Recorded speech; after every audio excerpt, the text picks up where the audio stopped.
گربوونەوەی بەشێک لە خاوەن قەرزەکانی سلێمان هەڵشۆییە لە بانوەقەلی سەر بە ناحیەی سەنگەسەر. وەکو خۆیان دەڵێن ئەوان ناڕازین لە ئازادکردنی سلێمان هەڵشۆیی و هاوبەشەکانی. دەژڵێن دادوەر پێی وتون یەکێک لە هۆکارەکانی ئازادکردنی هەڵشۆیی چارەسەرکردنی کێشەکانیەتی بە سولحی عەشائیر. ڕاستە بڕێ شتێکی خەڵەتمان کردووە ئەمەش، بەڵام وا بە ئاسانی تێوە نەگلاوی نەڕوا بە ئاسانی. ئەوە بەرنامەی بۆ داڕێژاوە چەند ساڵەویشە دەکرێت.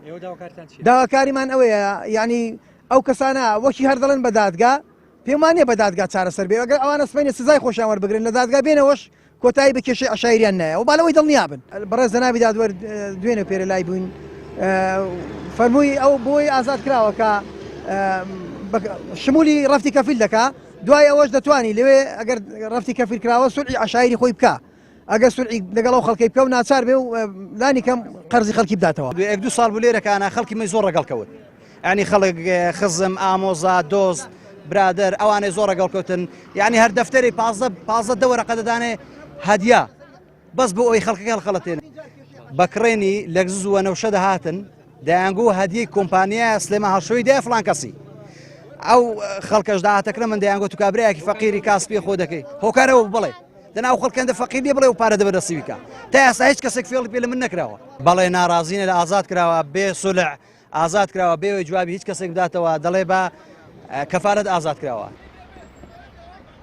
گربوونەوەی ئەو خاوەن قەرزانە دوای ئەوە دێت کە وتەبێژی پۆلیسی ڕاپەڕین لە کۆنگرەیەکی ڕۆژنامەوانیدا ڕایگەیاند سلێمان هەڵشۆیی با کەفالەتی 155 ملیۆن دیناری عێراقی ئازاد کراوە کە 7 کەس بوونەتە کەفیلی.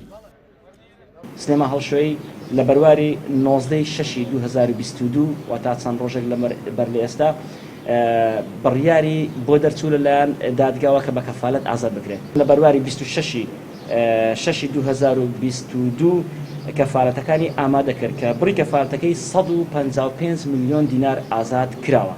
ئەوە بردیان سلێمانیان سلێمان هەڵشۆیی بەهۆی مامەڵەکردنی باچەک و ئۆتۆمبیل و مڵک و ماڵی هاوڵاتیان مانگی کانونی یەکەمی 2020 مایە پوچبوونی خۆی ڕاگەیاند. لە کۆتایی ساڵی 2020دا سکاڵا لەسەر سلێمان هەڵشۆیی و هاوبەشەکانی تۆمار کرا. بڕی پارەی خەمڵێنرا و 1523 دەفتەر دۆلاری ئەمریکیە. ئەوەی لە وتەی سکاڵاکارەکاندا تۆمار کراوە.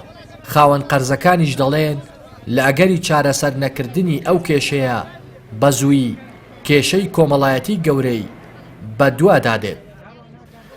لە دەڤەری پشدەرەوە ڕێناس ئەرسەلان، کەناڵی پەیام.